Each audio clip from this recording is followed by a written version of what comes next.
Board పనిచేయడం జరిగింది.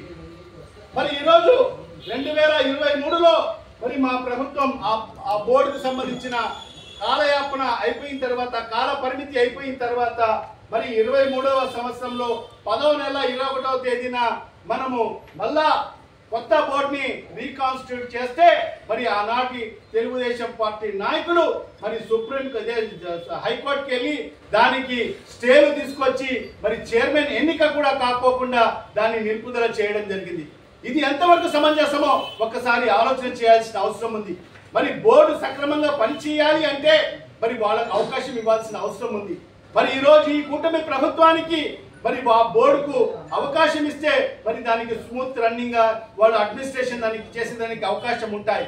మరి అలాంటి చేయకోకుండా మరి గత ప్రభుత్వం ఇచ్చిన జీవోని మేము ఈరోజు మరి ఒక స్మూత్ ఫంక్షనింగ్ కోసం, ఒక బెటర్ అడ్మినిస్ట్రేషన్ కోసం మరి దాన్ని మేము ఉపసంహరించుకుంటున్నామని చెప్పడము చాలా దుర్మార్గం అని చెప్పి కూడా ఈ సందర్భంగా ప్రజలకు అందరికి కూడా తెలియజేసుకుంటున్నాను. మరి అదే కాకుండా మరి ఈరోజు ఒకటే ఈ కూటమి ప్రభుత్వం, ఎందుకంటే కూటమి ప్రభుత్వం అని ఎందుకు చెప్తున్నానంటే ఈ కూటమి ప్రభుత్వంలో భారతీయ జనతా పార్టీ కూడా భాగ్యస్వామి కాబట్టి ఈరోజు మనం చూస్తున్నాం. కేంద్ర ప్రభుత్వం కూడా మరి ఈరోజు వక్ఫ్ సవరణ చట్టం అని చెప్పి ఈరోజు తీసుకురావడం జరిగింది. ఈరోజు దేశవ్యాప్తంగా ఈరోజు ముస్లిం సంఘాలను కానీ ముస్లిం ప్రజలందరూ కూడా పెద్ద ఉద్యమాలు చేయడం జరుగుతుంది. మరి ఈరోజు ఆ వక్ఫ్ సవరణ చట్టాన్ని ఉపసంహరించుకోండి అని చెప్పి కూడా ప్రజల తరఫు నుంచి, ముస్లిం వర్గాల తరఫు నుంచి మరి ఈరోజు అనేకమైన డిమాండ్ రావడం జరుగుతుంది. మరి ఎంత వచ్చినా కూడా ఈరోజు కేంద్ర ప్రభుత్వానికి చీమ కొట్టినట్టు కూడా లేదు. మరి ఆ దిశలోనే వైఎస్ఆర్ కాంగ్రెస్ పార్టీ మన ప్రియతమ నాయకుడు శ్రీ వైఎస్ జగన్మోహన్ రెడ్డి గారు కూడా మొదటి నుంచి కూడా మరి ఏదైతే అమెండ్మెంట్ చట్టాన్ని పూర్తిగా వ్యతిరేకించడం జరిగింది.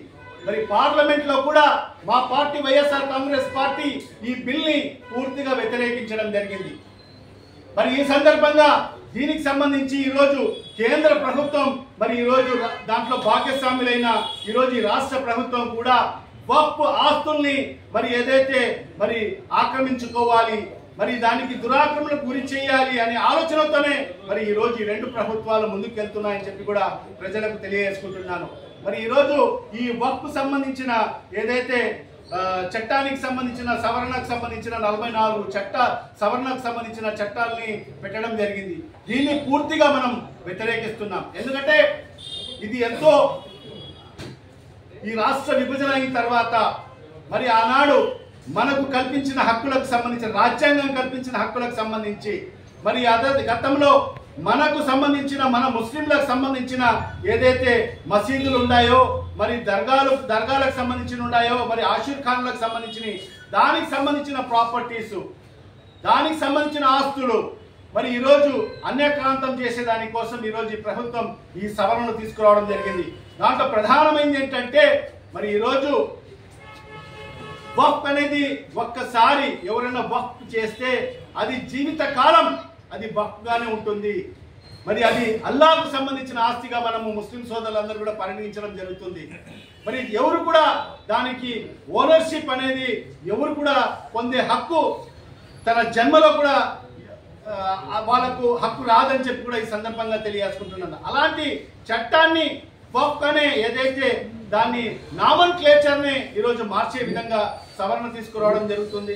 మరి అదే కాకుండా ఈరోజు సర్వే కమిషన్ అనే, ఎందుకంటే మనకు సంబంధించిన మరి ఏదైతే ఎక్కడైనా డిస్ప్యూట్ వస్తే మనకు సంబంధించిన ఒక సర్వే కమిషన్ ఉంది, వాళ్ళు వచ్చి సర్వే వేయడం జరుగుతుంది. మరి అలాంటి వక్ఫ్ సర్వే కమిషన్ ని కూడా అబాలిష్ చేసే విధంగా సవరణ తీసుకురావడం జరుగుతుంది. మరి అదే కాకుండా ఏదైతే వక్ఫ్ బోర్డుకు సంబంధించి మరి ఇక్కడ ఒక ముస్లింలకు మాత్రమే ఆ బోర్డులో మెంబర్స్గా ఉండే హక్కులు ఉన్నాయి. మరి అలాంటి దాంట్లో కూడా సవరణ చేస్తూ ఇతర వర్గాలకు సంబంధించిన వాళ్ళను ఈ బోర్డులో మరి ఈరోజు వాళ్ళను నియమించే విధంగా సవరణ తీసుకురావడం జరుగుతుంది. మరి ఈ రకంగా అనేక సవరణలు తీసుకురావడం జరుగుతుంది. ఇవన్నీ కూడా అభ్యంతరకరమైన సవరణలే. అందుకే ఇవాళ వైఎస్ఆర్ కాంగ్రెస్ పార్టీ పూర్తిగా ఈ ఏదైతే వక్ఫ్ అమెండ్మెంట్ బిల్లుకు వ్యతిరేకంగా ఉందని చెప్పి కూడా ఈ సందర్భంగా తెలియజేసుకుంటున్నాము.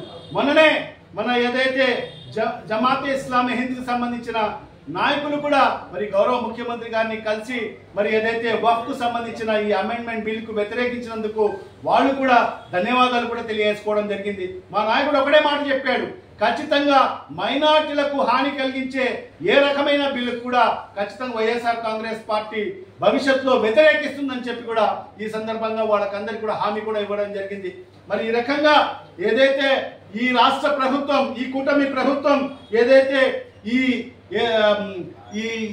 జియో ఎంఎస్ నెంబర్ 47ని ఏదైతే విత్డ్రా చేసుకుందో ఖచ్చితంగా మేము ఏదైతే న్యాయ పోరాటం చేస్తాం, ఖచ్చితంగా ఇన్ ది కోర్ట్ ఆఫ్ లాలో మేము పోరాడతాం. ఖచ్చితంగా మన హక్కులు రాజ్యాంగబద్ధంగా ఏదైతే కాన్స్టిట్యూట్ చేసిన ఆ బోర్డుని మరి ఏదైతే కొనసాగించే విధంగా మరి ఏదైతే కోర్ట్ ఆఫ్ లాలో మేము దానికి సంబంధించి పోరాడతామని చెప్పి కూడా ఈ సందర్భంగా తెలియజేసుకుంటూ మరి ఈరోజు ఈ ప్రభుత్వం ఒకటే కోరుకుంటున్నాను, మీరు మైనారిటీ సామాజిక వర్గాలకు ఎలాంటి మరి ఇప్పటి 6 నెలలు ఎలాంటి న్యాయం చేయలేదు.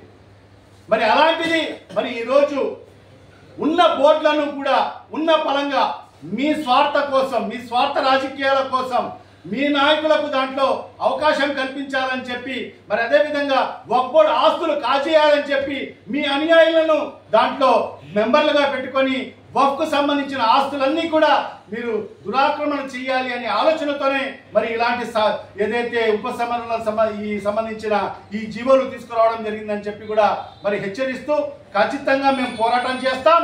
ఖచ్చితంగా ఆ బోర్డును ఖచ్చితంగా పనిచేసే విధంగా మరి ఈ ప్రభుత్వం కల్పించాలని చెప్పి కూడా డిమాండ్ చేస్తూ మరి రాబో రోజుల్లో కూడా మైనార్టీల తరఫు నుంచి వైఎస్ఆర్ కాంగ్రెస్ పార్టీ అన్ని విధాలుగా మైనార్టీల పక్షపాతిగా ఉంటూ మైనార్టీలకు ఎక్కడ అన్యాయం జరిగినా కూడా పోరాడతామని చెప్పి కూడా ఈ సందర్భంగా తెలియజేసుకుంటున్నాం.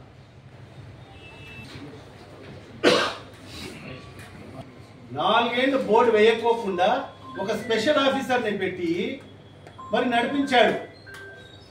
4 ఏళ్ళు బోర్డు వేయలే, అప్పుడు ఆయన గుర్తురాలే బోర్డు ఫంక్షన్ చేయాలి, ఆస్తులను కాపాడాలని చెప్పి ఎక్కడ కూడా చంద్రబాబు నాయుడుకి ఆలోచన రాలే.